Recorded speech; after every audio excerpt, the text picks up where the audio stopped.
In this video, we're going to look at how you can go about applying mnemonics to a large learning project. So sometimes when we have something really big in front of us to learn, it can seem a little overwhelming. There's just so much information. Where do you start? So I've recently decided to learn chess. And I have to say, I'm a total newbie in that I played one game 20 years ago with a good friend of mine called Tim, and I loved it. But at the time, I had a little piece of paper in front of me that said how all the pieces moved. Not ideal. I wasn't a memory expert back then. But chess is a subject where memorization can help you more deeply understand information faster, regardless of what level that you're at. But there's a lot of information you could learn and a lot you could memorize. Now, even if you're not interested in chess, there's two good reasons to watch this video.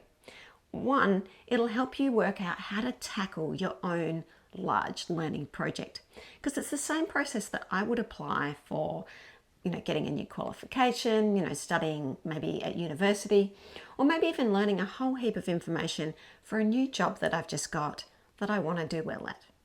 The second reason is applying memory techniques to a range of different memorization goals gives you the tactics of how you can actually apply them to your own next learning project, regardless of what that is. So there's a lot of different types of memory techniques you can use, and there's different ways that you can use them. And so a lot of the time that my memory coaching students come to me, it's because they've played with memory techniques for a while, they've got the basics down, but now they need just a little bit of help to work out how they get going on what it is that they're learning. So I should say that if you're new to memory techniques, could be a good idea to pause the video and watch some of the videos and read some of the blogs in the links in the description. This is a little bit more of an advanced video, and then come back after. So what's the overarching process if you're learning something big? I want to learn chess. Where do I start?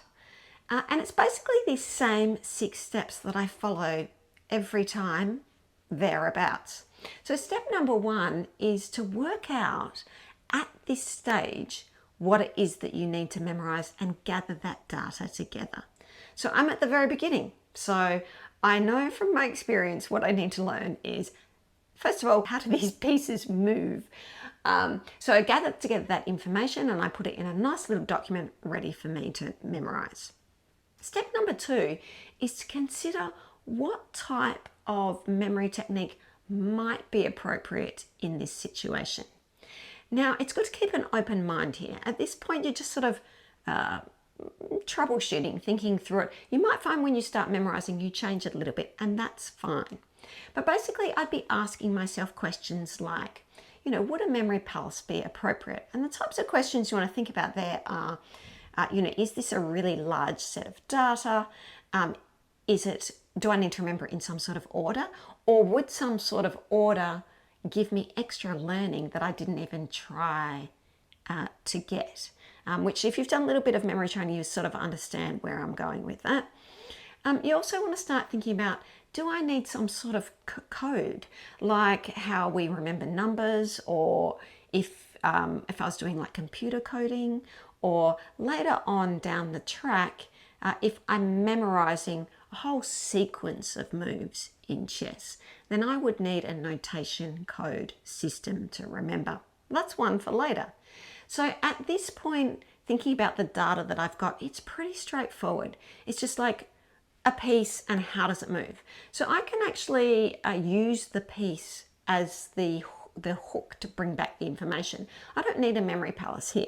I basically can use what each piece looks like and a little bit of understanding of the history of it to help bring the information back. Which leads me to step number 3. Understand the information that you're memorizing. And this is crucial, because at the end of the day, what is the point of memorizing information if we don't understand it? So normally this requires a little bit of, either research, study. In the case of chess pieces, it's pretty straightforward again. However, I did go and research the history of chess and how did these pieces come up, both because it gives me a deeper understanding already of the game and also provides me with some hints on mnemonics that I might use to remember it. We get to step 4 and we start the memorization process. Now, even if you've decided on a certain tact, you've gone, I'm going to put it in a palace, or I'm going to do this or that, you might find as you start memorizing, you go, actually, I'm not sure that this is the best way. And that's fine. Stay flexible, stay open. And the more you understand how the techniques work, the more you'll be able to play with that. So let's have a look at each of these pieces in turn and how I memorize them. So first, we have the pawn. Now there's 8 of these. They can move 1 step forward. They can't go backwards. When they first start out, they can move 2 steps. And if they get all the way to the end of the board, they get promoted. So they can get promoted into a queen or a bishop or a rook or a knight. So that's pretty awesome. They can't jump over pieces.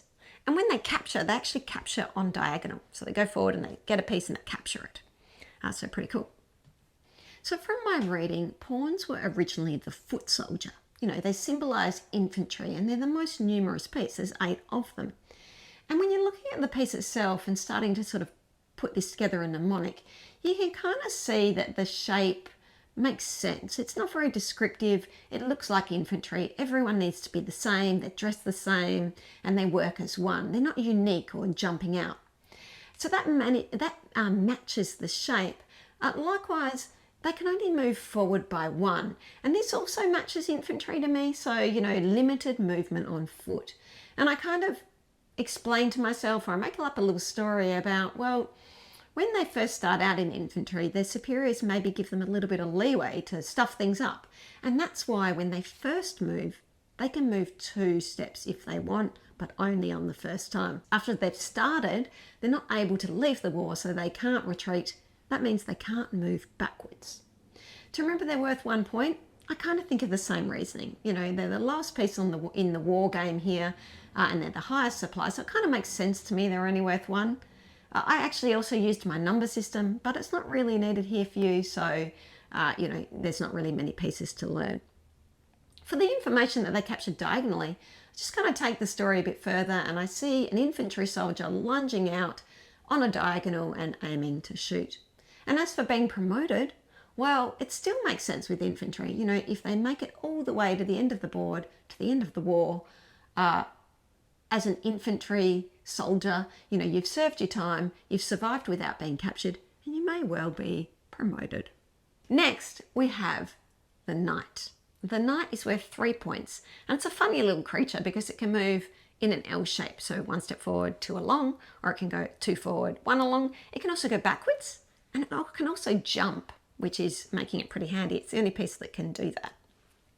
Likewise with the knight, it kind of makes sense. Horses can jump, so it's logical that it's the only piece that can jump. Same with the way it kind of moves in L shape. So I'm going to think, you know, a horse is pretty agile. They're not always just going in one direction. And I kind of visualize, you know, a knight jumping over 2 hurdles and then turning and going over 1 to the side in a sort of L shape in my memory. For backwards, I kind of just explain this to myself again with the agility of the horse. You know, after it jumped the forward L, it could turn around and do 1 backwards. To remember it's worth 3 points, I used my number system. One version of my numbers is 3, which is an apple. So I would go, well, horses eat apples. I see one munching away happily after the game. But don't let this confuse you if you're new to mnemonics. Numbers are just an image code that you learn. If you actually wanted to learn this information as you're following along, I'd probably just think, okay, if I don't have a number system, what does a 3 look like? My first thought is it looks a bit like a bum. As in a bottom. Yes, we often see a horse's bum when it rides, so this makes sense. It seems silly, but you'll be amazed how the number will come back to you what it's worth when you're thinking, what is my knight worth?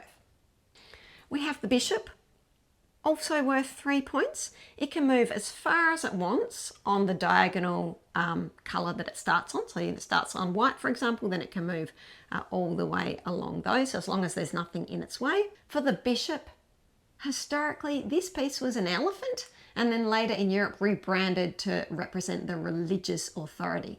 And so I can make a story from this to help me remember the details. The slit on the bishop's piece, the diagonal piece, is to represent the hat worn by a bishop. And I can kind of see it also as a tusk, representing, the elephant's tusk, and it's on an angle. Now, elephants can wander far, and this matches how the piece can move as far as it wants, diagonally on its own colour. So I kind of think diagonally, the tusk is on an angle, and also the slit on the hat is on an angle, and that's to help me remember that this is the one that moves diagonally as far as it wants. Again, this is worth 3 points, and I can use the same as I did for the knight. The elephant's another animal, so seeing a bum for the shape of the 3 still works. Likewise, my own number system, I see an elephant eating an apple, and apparently elephants love apples. I looked that up too. The rook, worth 5 points. It can go as far as it wants vertically and horizontally. It's a pretty versatile piece and can be pretty powerful towards the end of the game. Historically a chariot, so it's an armed war vehicle, and then later in Europe it evolved into a castle or a tower. Now it looks like a castle turret to me, but the right word here is rook. So if I put these bits of information together, I'm looking for something to remind me of the name rook. And the first thing I think of is the word chook, which in Australia is Aussie slang for a chicken. So I see a castle turret with chooks wandering around inside it to help me remember that it's not a castle, but called a rook. For the direction that it can travel, a few things spring to mind. The one I settle on is I'm looking down at the chooks and I see they're only pecking along in a sort of like a plus symbol shape. And I wonder if their feed's been put down like that. I also notice that they move as far as they want in any direction in that cross shape, which is kind of the opposite to what the bishop does. And I kind of go, oh, it's interesting if you put the bishop together with the rook, it would almost be like a queen. So that little bit of extra thought processing and understanding will help you remember it as well. For the 5 points, I use my existing number system. But again, without this, you could do something like imagine that there's a castle, and at the castle gate is a knight with 2 pawns or 2 infantry soldiers. And with that, you can add up that it's the 3 plus 2, which is 5, and kind of gauge what it's worth. The queen. The queen is all powerful. She's worth 9 points, and she can move in any direction as far as she wants, just as long as there's nothing in her way. For the queen, I'm likely to remember how they move, given that I've learned all the other pieces and I understand the queen's the most powerful moving piece. And this still makes sense historically. A queen has great power, and often the most influence. They can move fluidly and in many directions through society and advise the king. And we'll see, that the king is all powerful, but within a limited range. So the queen is worth 9 points, and this piece is almost worth 2 rooks. So if my other information in my mind is solid, that'll likely be enough to recall the points without doing a more specific image. For me, number 9 is a cigarette, so the queen would be smoking. Not so great. The point system does make sense though when you're thinking in sort of historical terms about the war. The infantry is at the bottom, then the knight with the horse, or an elephant, a bishop worth about the same, and then a castle is higher on the scale, followed by the queen, and finally the king. The king is the most powerful, the most valuable piece of all, in that it doesn't actually have a number value. Those number values are to help you decide what you're going to do with the pieces and which one's worth taking or not. But the king is pretty flexible in that it can move in any direction like the queen, but it's restricted in movement to only 1 square. If this is at threat of getting captured, if it can be captured, then it's game over. So it's really the most important piece. So again, this just makes logical sense with the king. The other pieces have been remembered, and so I don't really need to add much here other than to know, it's the most important piece to protect on the board. And while it's very powerful and can move in many directions, like as many as the queen, it can't go very far. So like in many true historical settings, the king is almost trapped in a royal prison. So besides those pieces and how they move, there's a couple of other moves that we won't go into here, some special sort of moves called en passant and castling. But I'm not going to go into them in this video just because basically this video is actually not about learning chess pieces and how they move. It's really about how do you tackle a large learning project. So let's assume you've memorized the information you need for this project. Step number 5, always needed, spaced repetition. You've memorized it in the short run, and now you need to go back over it so that it goes into your long-term memory. In the case of chess, that just means get out there and get playing. And as you kind of have mental blanks, oh, how does this move when you're first starting? You think back to what it looks like and the little story that you created using, the mnemonics and the history that you looked up in this case. For other learning projects though, you may need some more formalized spaced repetition learning. I've also got some strategies around that, and I've put some links to some information below for that as well. But step number 6 is basically to do all of that again with the very next thing that you'll need to memorize. So for chess, my first thought when I started out was the very next thing I need to memorize is some of the openings, the different moves that can happen. But in starting to think about that a little bit deeper, I've realized the next thing I need to memorize or learn is a chessboard is an 8x8 grid.